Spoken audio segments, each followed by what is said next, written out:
بسم الله والصلاة والسلام على رسول الله والسلام عليكم ورحمة الله تعالى وبركاته.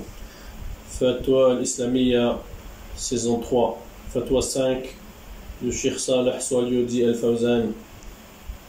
La question: est-ce que la circoncision des garçons et l'excision des filles est autorisée? Jawab, la réponse: la circoncision des garçons dans notre religion islamique est obligatoire. Elle est une sunna et le respect pour les filles. Cela a été révélé par Abu Daoud, Tabarani et Al-Bayhaqi. Selon Atiya al-Ansariya, une femme faisait l'excision à Medina.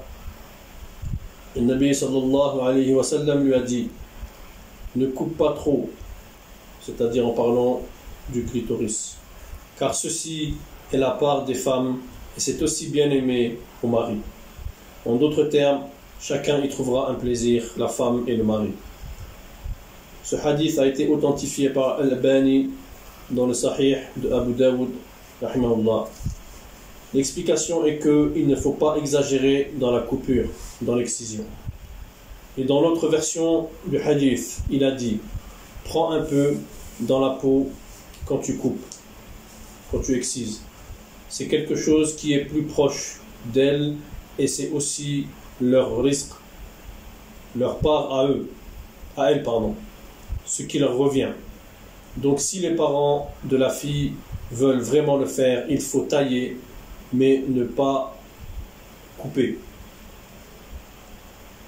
De plus, il faut couper un peu, et on parle de ce qui dépasse. Le but n'est pas de tout couper, et ainsi de lui ôter tout plaisir futur.